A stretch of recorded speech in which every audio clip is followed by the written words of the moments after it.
जय हिंद दोस्तों, है ना। आज अपन लोग जो है गुलाम वंश को, है ना, दिल्ली सल्तनत को आगे बढ़ाते हैं। पहले हम लोगों ने क्या देखा था, गुलाम वंश को देखे थे, जिसमें है ना कुतुबुद्दीन ऐबक के बारे में हमने देखा था कि भाई मोहम्मद गौरी जो है आया था इस क्षेत्र में, है ना। और यहाँ जो है पृथ्वीराज चौहान और जयचंद को निपटाने के बाद जो है इस क्षेत्र में कुतुबुद्दीन ऐबक को छोड़ दिया। कुतुबुद्दीन ऐबक ने क्या किया, अपने आप को खुद जो है सुल्तान घोषित न करते हुए, है ना, इसने सिपा सलाखर और मलिक की उपाधि धारण किया। उसके बाद जो है गरीबों के प्रति बहुत दया करता था, इसलिए इसको हातिम कहा गया, है ना। लाखों का दान देता था, इसलिए इसको लाख बख्श कहा गया। पूरा कुरान याद होने के कारण इसको जो है कुरान खान बोला गया, है ना। उसके बाद जो है इसने क्या किया, ये जो है अजमेर के क्षेत्र में घूमने गया। अजमेर के क्षेत्र में इसने 2.5 दिन का झोपड़ा बनाया। उसके बाद जो है दिल्ली पहुंच गया। दिल्ली में इसने कुब्बतुल इस्लाम मस्जिद बनवाया था, ठीक है। उसके बाद जो है इसने अपने गुरु बख्तियार काकी की याद में कुतुब मीनार बनवाया, ठीक है जी। उसके बाद जो है इसका जो सेनापति था, है ना, मंत्री, उसका नाम था बख्तियार खिलजी। बख्तियार खिलजी जो है नालंदा विश्वविद्यालय को ध्वस्त कर दिया, जला दिया। उसके बाद जो है ना, ये दोनों मिलकर जो है अपने राजधानी लाहौर पहुंचते हैं। इसके 2 कवि थे, है ना, मिन्हाजुल सिराज और दूसरा था हसन निजामी। इन दोनों का किताब था, इसको पढ़ता है, इसको सुनाते हैं इन लोग। सुनाने के बाद इसको अच्छा लगता है तो ये फिर पोलो खेलने जाते हैं ना, पोलो चौगाना खेलते हुए घोड़े से गिर जाने के कारण जो है घोड़ा इसको खून देता है और इसकी मृत्यु हो जाती है, ठीक है जी। तो इसका जो है मकबरा जो है लाहौर में है। अब आगे हम लोग देखते हैं तो आगे क्या होता है करके, है ना, तो देखते हैं। तो है ना, हमने क्या देखा था दिल्ली सल्तनत में। दिल्ली सल्तनत में हम लोग देखे थे कि भाई पहला देखे थे हम लोग गुलाम वंश। क्या देखे थे? गुलाम वंश। इसी को देख रहे थे। गुलाम वंश का समय था 1206 से लेके 1290। इसमें पहला शासक आया था कुतुबुद्दीन ऐबक। पहला क्या आया था भाई? कुतुबुद्दीन ऐबक। इसने शासन किया 1206 से लेके 1210 तक, ठीक है। अब अगला शासक कौन आता है इसको देखिए। तो हुआ क्या, कुतुबुद्दीन ऐबक का एक बेटा था, ठीक है जी, और इसकी एक बेटी थी, ठीक है। कुतुबुद्दीन ऐबक का एक बेटी थी, इसका शादी कराना था, है ना। तो कुतुबुद्दीन ऐबक इसके लिए वर ढूंढ रहे थे, योग्य वर। अब कहीं भी इसको वर नहीं मिल रहा था। इसने क्या किया, अपने ही सेनापति, है ना, अपना सेनापति जो गुलाम था, योग्य था, उससे इसका शादी करा दिया अपने बेटी का, जिसका नाम था, क्या था, इल्तुतमिश। तो इसका दामाद कौन बना? इल्तुतमिश, है ना जी। और इसका दामाद इल्तुतमिश बनता है। इसको जो है ना, शादी कराने के बाद जो है उत्तर प्रदेश, यूपी, बदायूं का सूबेदार बना देता है ना। क्या बना देता है? सूबेदार, ठीक है जी। कुतुबुद्दीन ऐबक जो है अपने, है ना, दामाद जो है, बेटी दामाद को, है ना, यूपी बदायूं का सूबेदार बना देता है, ठीक है। इन लोग वहाँ रहते हैं। अब इसका जो एक बेटा रहता है जिसका नाम होता है आराम शाह। क्या नाम होता है इसका? आराम शाह। इसका नाम देखिए, आराम। ये बचपन से ही ये जो है बहुत आराम करता था, इसलिए इसका नाम है आराम शाह, है ना। अब कुतुबुद्दीन ऐबक का मृत्यु हो जाता है ना। देखें हम लोग, है ना, घोड़ा से गिरने के बाद जो है इसकी मृत्यु हो जा रहा है ना। तो कुतुबुद्दीन ऐबक का मृत्यु के बाद इसका बेटा जो है उसका उत्तराधिकारी बनता है, राजा बनता है, इसको बनाते हैं। लेकिन ये आराम शाह क्या होता है ना, आराम शाह जो है बहुत अयोग्य होता है। क्या होता है? अयोग्य, मतलब राजा बनने लायक नहीं रहता है ना। इसको जल्दी ही निकाल दिया जाता है, ठीक है। ये केवल 8 महीना शासन करता है, 8 से 9 महीना, है ना। इसका काल देखिए, 1206 से 1210। आराम शाह शासन कर रहा है 1210 से 1211 तक, ठीक है।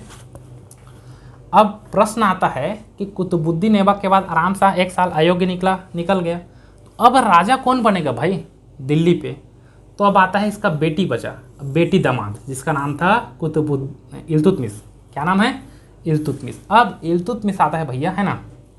इल्तुतमिश जब आता है यहाँ, तो इल्तुतमिश का भी बता देते हैं इसके बारे में। ये यूपी बदायूं का सूबेदार रहा, है ना। इल्तुतमिश जो है इसका भी कुछ वंश रहा होगा, है ना। तो ये जो है क्या था, शमसी वंश का था। क्या था? शमसी वंश का। इल्तुतमिश किस वंश का था? शमसी वंश, क्योंकि ये दास था कुतुबुद्दीन ऐबक का जी, है ना। तो इसका कुछ वंश रहा होगा, ये शमसी वंश का था। कुतुबुद्दीन ऐबक क्या था? जनजाति था, जनजाति से इसका संबंध था। तो ये कौन सी जनजाति था? इलबरी तुर्क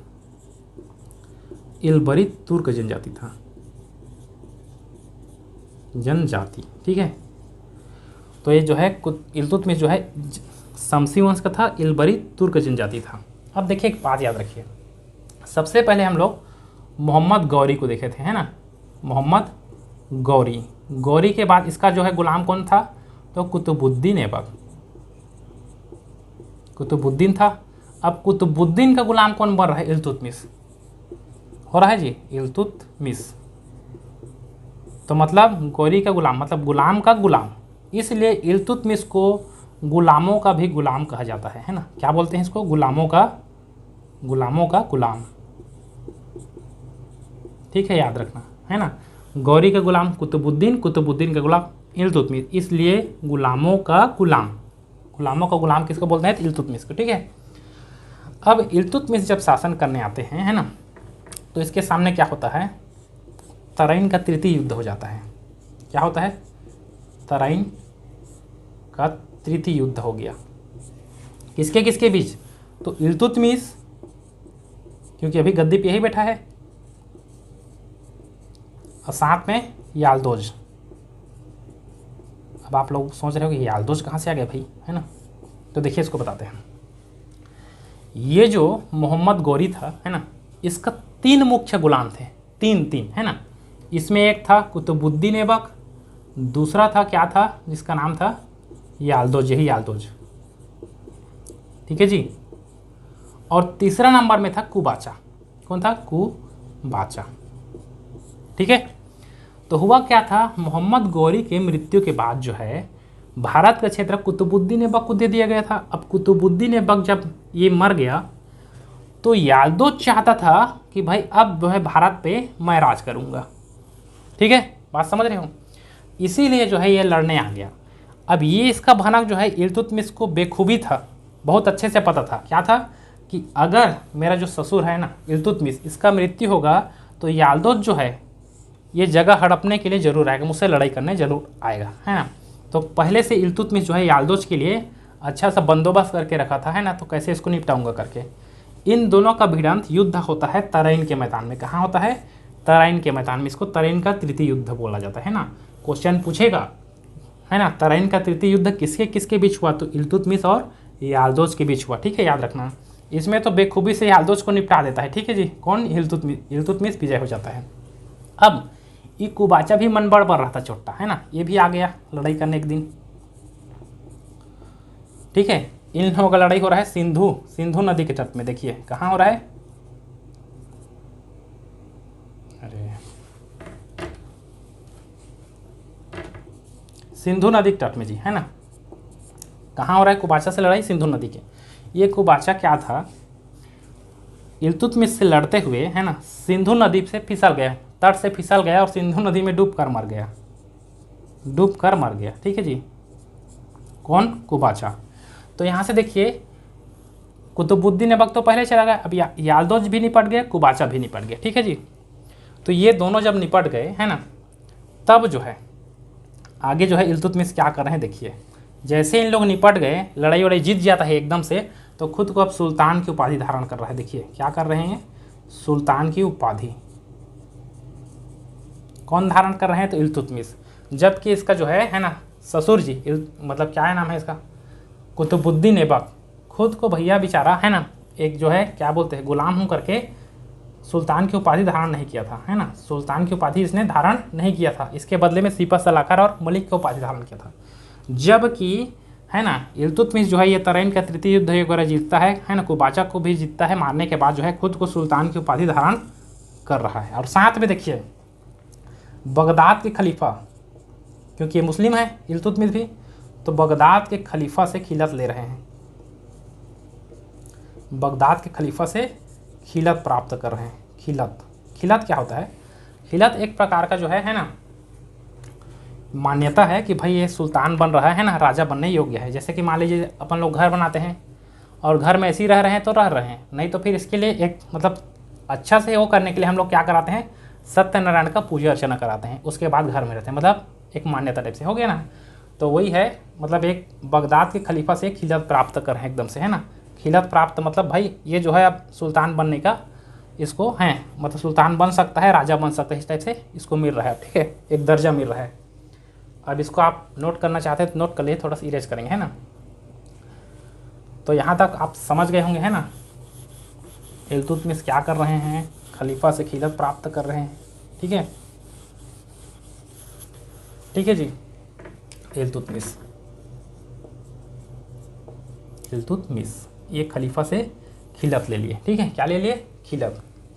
उसके बाद क्या था, इसने एक काम किया। क्या किया? अपने राजधानी जो था, राजधानी, इसके जो ससुर थे कुतुबुद्दीन ऐबक, कुतुबुद्दीन, ये कहाँ से शासन कर रहे थे? ये अपने राजधानी बनाया था लाहौर को। किसको बनाया था? लाहौर को। ये जो है अब लाहौर से अपना राजधानी बदल के, ठीक है जी, दिल्ली लेके आ रहे हैं। कौन? इल्तुतमिश। ठीक है, अब दिल्ली को राजधानी बनाया जा रहा है भैया। ठीक है जी। तो देखिए, दिल्ली सल्तनत पढ़ रहे हैं। दिल्ली सल्तनत क्यों बोला जाता है? क्योंकि दिल्ली को राजधानी, तो वास्तव में दिल्ली को राजधानी किसने बनाया? तो इल्तुतमिश ने। इल्तुतमिश ने ही राजधानी दिल्ली लेकर आया, इसलिए इल्तुतमिश को ही वास्तविक संस्थापक बोलते हैं गुलाम वंश का। वास्तविक संस्थापक मतलब दिल्ली, मतलब गुलाम, मतलब ये दिल्ली सल्तनत का संस्थापक तो कुतुबुद्दीन ऐबक है, लेकिन इसने राजधानी लाहौर को बनाया था, इसलिए इसको वास्तविक नहीं बोलते हैं। वास्तविक इसको बोल रहे हैं, किसको? इल्तुतमिश को। इसने ही राजधानी दिल्ली से जो है, मतलब राजधानी जो है लाहौर से दिल्ली लेकर आ गया। ठीक है जी। अब दिल्ली लेकर राजधानी आते हैं। दिल्ली में कुछ अमीर लोग होते हैं, अमीर सामंत लोग होते हैं, है ना। इन लोग क्या करते हैं? अमीर सामंत लोग कुतुबुद्दीन ऐबक को बिल्कुल पसंद नहीं करते हैं कि भैया ये कहाँ से आ गए एकदम से हम लोगों पर शासन करने के लिए, दबाव बना रहे हैं, इस टाइप से ऐसे हो सके, है ना। इन लोग क्या किए? बिल्कुल भी इल्तुतमिश को पसंद नहीं करते थे और इसके लिए षड्यंत्र रचने लगे, है ना। मतलब कैसे इसको, इल्तुतमिश को दिल्ली की गद्दी से हटाया जा करके। इल्तुतमिश का जो भी है ना गुप्तचर रहा होगा, है ना। अब भाई राजा है तो गुप्तचर तो रहेगा। इसके गुप्तचर से जैसे ये सूचना प्राप्त हुआ कि आपके खिलाफ जो है कुछ अमीर लोग षड्यंत्र रच रहे हैं सरकार करके, इल्तुतमिश तुरंत हरकत में आ गया। आया एकदम से, कुछ चुनिंदा जो बहुते मनबड़ थे अमीर लोग, भैया एकदम से पकड़ा उन लोगों को, लगाया दनादन, मतलब खूबे मार पड़ा उन लोग, है ना। अब एक दो लोगों को जब मार पड़ा, बहुत सजा हुआ ना, है ना, निपटा दिया एकदम से, तो बाकी अमीर एकदम समझ गए, अरे भैया इल्तुतमिश बहुत ही खतरनाक शासक है एकदम से, है ना। अब खतरनाक है करके सब इसका अधीनता स्वीकार कर लिए। ठीक है ना, एक दो लोग को पढ़ तो बाकी सब समझ गए। अब इसी बीच में एक कांड हो गया। कांड क्या हुआ? दिल्ली को राजधानी बनाया था तो, है ना, जलालुद्दीन मांगबरनी का पीछा करते हुए कौन आ गया? चंगेज खान आ गया। ठीक है भाई, ये जलालुद्दीन मांगबरनी का पीछा करते कौन आ गया? Genghis Khan. जलालुद्दीन मांगबरनी दिल्ली पे जा ठहरा, है ना, मतलब दिल्ली में गया, इल्तुतमिश से शरण मांगता है ना, कि बोलता है, इल्तुतमिश को बोलता है कि महाराज मुझे बचा लीजिए करके। इल्तुतमिश तुरंत बोलता है, हाँ बिल्कुल बचा लेंगे तुमको, हमको काहे का डर, ऐसे करता है। उसके बाद जो है इल्तुतमिश का जो सेनापति रहता है वो बोलता है ना, मंत्री, महाराज आप बचा लेंगे बोल तो दिए, लेकिन पूछे तो भाई कौन पीछा कर रहा है उसका करके। तो फिर इल्तुतमिश पूछता है, किससे? जलालुद्दीन मांगबरनी से। बोलता है कि ना रे मांगबरनी, कौन पीछा कर रहा है बे तेरा करके? तो बोलता है कुछ नहीं साहब, है एक साला चंगेज खान। ऐसे करता है। जैसे चंगेज खान का नाम सुनता है कौन? इल्तुतमिश, दिमाग उसका घूम जाता है भैया, एकदम से ठनक जाता है, और तुरंत इसको, है ना, जलालुद्दीन मांगबरनी को, है ना, यहाँ से हटाकर पाकिस्तान साइड भेज देता है। भाग बोलता है, तुरंत भगा देता है। और एक पत्र भी लिखता है किसको? चंगेज खान को, कि महाराज, है ना, जलालुद्दीन मांगबरनी दिल्ली आया था, मैंने उसको शरण नहीं दिया, है ना, उसको भगा दिया पाकिस्तान साइड। ये चंगेज खान, इसको इसलिए इतना डरते थे इन लोग, इल्तुतमिश वगैरह, मतलब पूरा एशिया में कोई भी ऐसा शासक नहीं था जो चंगेज खान का सामना कर पाता, है ना। चंगेज खान एक मंगोल था। क्या था? मंगोल लोग इतना जालिम होते हैं, पूछो मत। इन लोग कोई भी बच्चा, बूढ़ा, महिला, स्त्री, कोई भी रहे, सबका कत्ल कर देते हैं। इनको लगता है ना मारना है करके, तो कोई रहम नहीं, सीधा सबको निपटा देते हैं लोग। मतलब बहुत ही जालिम था, इसलिए तुरंत, है ना, इल्तुतमिश ने इसको पाकिस्तान से भगा दिया। किसको? जलालुद्दीन मांगबरनी को, है ना। और चिट्ठी भी लिख के बता दिया कि महाराज आया था मेरे पास शरण मांगने के, मैं देने इसको भगा दे करके। ये चंगेज खान दिल्ली तक आ पहुंचा था, दिल्ली की सीमा तक, लेकिन जैसे इसको पत्र मिलता है ये जो है पाकिस्तान साइड भाग जाता है उसको पीछा करते हुए, है ना। तो एक हिसाब से इल्तुतमिश जो है अपने सूझबूझ के कारण जो है दिल्ली को जो है ना, चंगेज खान के आक्रमण से बचा लेता है ना जी। किसके आक्रमण से बचा लिया? चंगेज खान के आक्रमण से। किसने बचा लिया? इल्तुतमिश ने, है ना। चंगेज खान के आक्रमण से दिल्ली को बचा लेता है, क्योंकि अगर एक बार चंगेज खान अगर दिल्ली पे आक्रमण कर देते ना तो सब इल्तुतमिश वगैरह को उखाड़ फेंकते एकदम से, है ना। ये दिल्ली आक्रमण से बचा लेते। अब होता क्या है इसके बाद, ये दिल्ली आक्रमण से जब बचा लेता है ना, तो इसका बेटा रहता है। किसका बेटा? इल्तुतमिश का। इल्तुतमिश का एक बेटा रहता है जिसका नाम है नसरुद्दीन शाह, नसरुद्दीन महमूद, है ना। ये जो है नसरुद्दीन जो है ना, साला डर में, पता नहीं चंगेज खान का डर था या ऐसी अचानक कोई मृत्यु था, इसका मृत्यु हो जाता है भैया, है ना। अचानक कोई कारण था, ये मर जाता है। कौन? नसरुद्दीन, ठीक है। इसका बेटा था किसका? इल्तुतमिश का। अब इल्तुतमिश का थोड़ा सा व्यक्तिगत जीवन देखेंगे तो इल्तुतमिश को जो है भाई कला और साहित्य से बहुत लगाव था। कला और साहित्य से, कला साहित्य मतलब कोई भी डिजाइन विजाइन, घर का निर्माण वगैरह दुनिया भर का है सब, इस चीज़ में थोड़ा बहुत ज़्यादा रुचि था। किसका? इल्तुतमिश का। तो जैसे इसका बेटा नसरुद्दीन शाह का, है ना, मृत्यु हो जाता है, तो उसका जो मकबरा बनता रहता है ना, मकबरा, इसको बहुत भव्य और शुद्ध इस्लामिक पद्धति से इल्तुतमिश बनवाता है अपने बेटा का मकबरा वगैरह।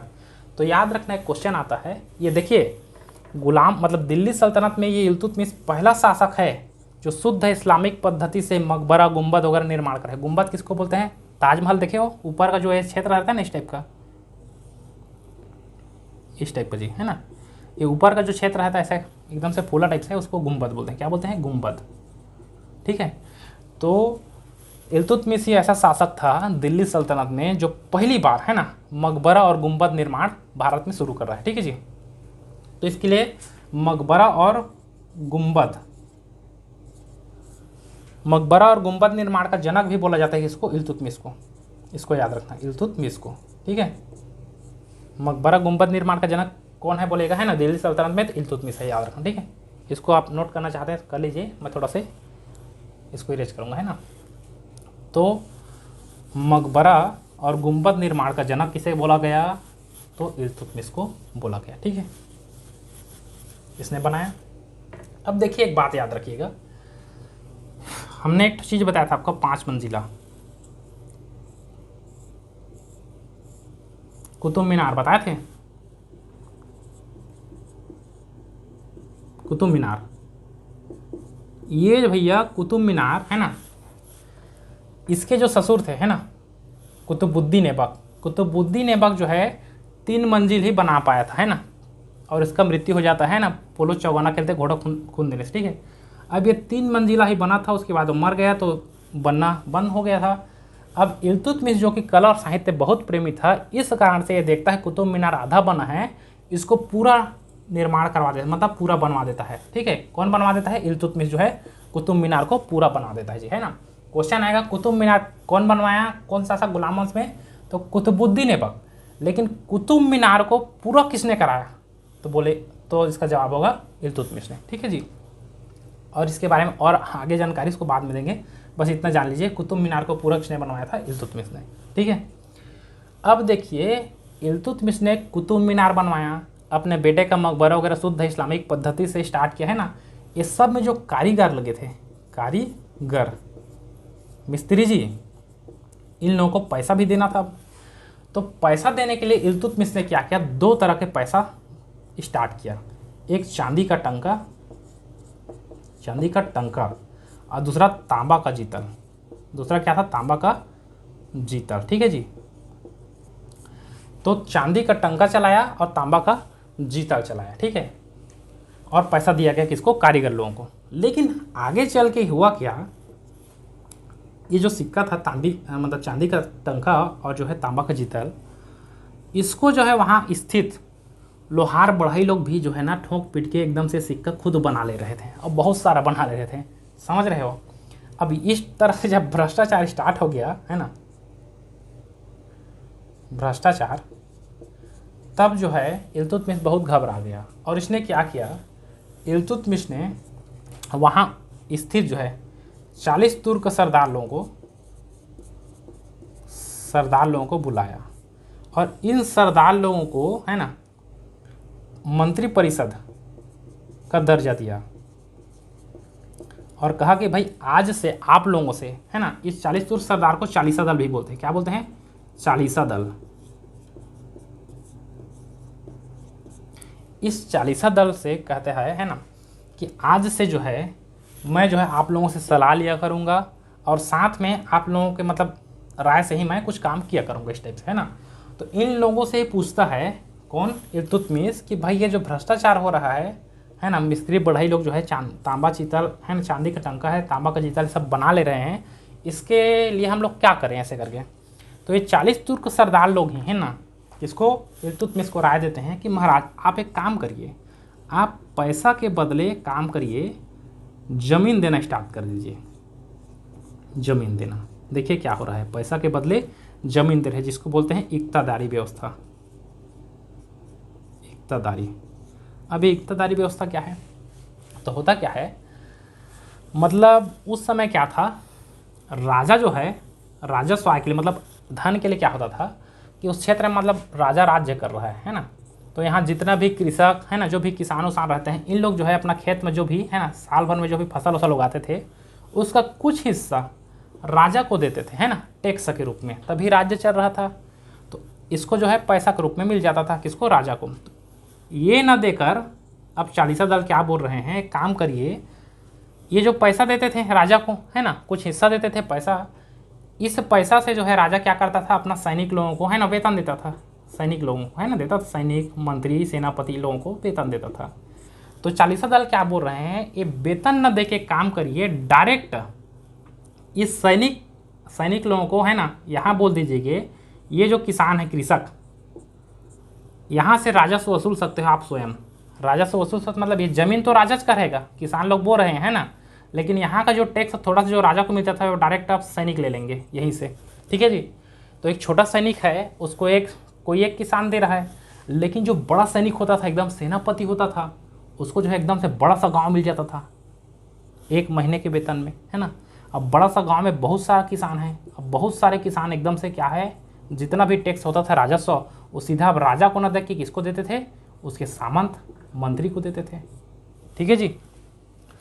तो ये आगे चल के ये कहानी क्या होता है, अभी तो इस शुरुआत में जब इल्तुतमिश स्टार्ट किया तो सही था, आगे चल के क्या होता है कि मान लीजिए राजा के पास इतना सारा ज़मीन था, है ना, अब थोड़ा थोड़ा बाकी लोगों को राजा जब दे रहा है तो राजा का ज़मीन घट रहा है और बाकी लोगों का ज़मीन अब बढ़ते जा रहा है, और उसका ज़मीन सबसे ज़्यादा बढ़ रहा है, जिसको महीने का वेतन सबसे ज़्यादा मिल रहा है, मतलब जो सेनापति है, मंत्री है, समझ रहे हो, इसको एक गांव मिल रहा है 1 महीने में, 2 महीने में 2 गांव 3 गांव, इस टाइप से पूरा एक समय ऐसा आता था कि राजा का जो संपत्ति होता था उसका है ना, उससे भी ज़्यादा संपत्ति सेनापति लोगों का हो जाता था, ठीक है जी। और इसमें एक बात देखिए, ये जो किसान लोग हैं, कृषक, है ना, कृषि कर रहे हैं, इन लोग पहले राजा पे डिपेंड थे, क्योंकि राजा को टैक्स देना होता था, है ना, उससे सब चीज़ जो भी है करना है, आय वाय कर्ज लेते थे। अब ये राजा पे निर्भर नहीं है, अब ये जो है जो भी टैक्स किसको देते थे, सामंत को दे रहे हैं, सेनापति को। तो अब किस पे निर्भर हो गए, किसान लोग भी सेनापति पे, है ना, मतलब सारा चीज़ अब सेनापति, राजा से उन लोगों का जो है नाता थोड़ा छोटा होता गया, है ना, बात समझ रहे हो। तो आगे चलने के बाद आप कहानी समझेंगे कि राजा के जो सामंत होते थे वो अपने आप को स्वतंत्र कर लेते थे, मतलब ज़्यादा संपत्ति, राजा से ज़्यादा शक्ति किन लोगों का हो जाता था, सेनापति लोगों का, है ना। इन लोग जो है राजा को भी निपटा देते थे और खुदे जो है राजा बन जाते थे, नया वंश का निर्माण होता था। आगे इसको पढ़ेंगे, ठीक है। तो हम लोगों ने क्या देखा, 40 तुर्क सरदार जो मंत्री परिषद थे, उन लोगों ने कहा कि पैसा के बदले सरकार आप जो है ज़मीन देना स्टार्ट कीजिए। ज़मीन देना स्टार्ट हो गया, इसको इक्तादारी व्यवस्था बोला गया, ठीक है जी। अब एक समस्या एक और आया, समस्या नहीं था, बात यह था कि अब जो है इल्तुतमिश बुजुर्ग हो गया था। क्या हो गया था, बुजुर्ग हो गया था। तो ये बुजुर्ग अवस्था में इसके जितने भी बेटे वटे थे, है ना, वो सब अयोग्य थे, बेटे थे जितने भी वो सब अयोग्य मतलब भोग विलासी थे, मतलब बहुत ज़्यादा शराब वराब में डूबे रहते थे। लेकिन इसकी एक बेटी थी, इसका नाम था रजिया सुल्तान। आप लोग पढ़े हो इसके बारे में, सीरियल भी देखे, रजिया सुल्तान। ये बहुत योग्य थी और इसके पिताजी इल्तुतमिश को बहुत ज़्यादा पसंद था, है ना, अपनी बेटी, क्योंकि बहुत योग्य थी। है ना। तो रजिया को जो है ये जो इल्तुतमिश अपने जीते जीते घोषणा कर दिए कि जब मेरा मृत्यु हो जाता है ना, मैं मर जाऊंगा, तो मेरे बेटे के बजाय जो है मेरी बेटी रजिया सुल्तान को मेरा उत्तराधिकारी राजा बना दिया जाए, ऐसे घोषणा कर दे रहे हैं। अब देखिए उस समय दिल्ली सल्तनत के समय कोई ऐसा एक राजा था जिसने जो है लड़कियों को दर्जा दे रहा है भाई, है ना। जबकि दिल्ली सल्तनत में आपको बता दें वहाँ का एक मानसिक जो परिस्थिति था, लोग यही समझते हैं कि लड़की है ना लड़के के तुलना में बहुत ज़्यादा कमज़ोर होती है, ऐसा माना जाता था। और इसलिए ये भी था है ना कि लड़की बस घर का थोड़ा बहुत काम काज देखे, बाहर का जो भी राजनीति जो भी दुनियादारी है सब में भाग ना ले, है ना, ऐसा मानना था उस समय। लेकिन एक ऐसा राजा है इल्तुतमिश जो अपने बेटे के बजाय जो है अपनी बेटी जो योग्य थी, है ना, योग्यता के अनुसार से अपनी बेटी रजिया सुल्तान को जो है अपना उत्तराधिकारी घोषित कर रहे हैं भाई, ठीक है। अब आगे होता क्या है इसको देखिए। अब इल्तुतमिश का मृत्यु हो जाता है भाई, इसको इरेज कर रहे हैं ना।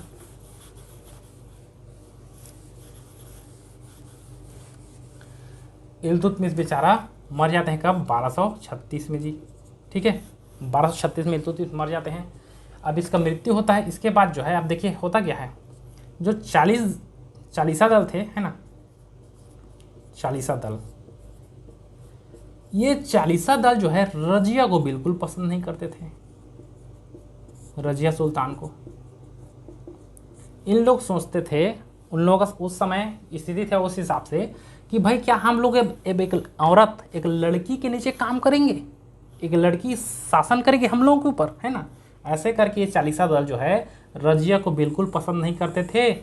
और इसके पिताजी इल्तुतमिश बोल गए थे कि रजिया को मेरा उत्तराधिकारी बनाना है, राजा बनाना है करके। ये चालीसा दल इल्तुतमिश का बात नहीं सुनते हैं और इल्तुतमिश के एक अयोग्य पुत्र रुकनुद्दीन शाह को जो है शासक बना दे रहे हैं, है ना, शासक। ये बात रजिया को बिल्कुल पसंद नहीं आया, किसे, रजिया को। और रजिया क्या करती है, लाल वस्त्र धारण करके जुम्मा की रात जनता के सामने आती है।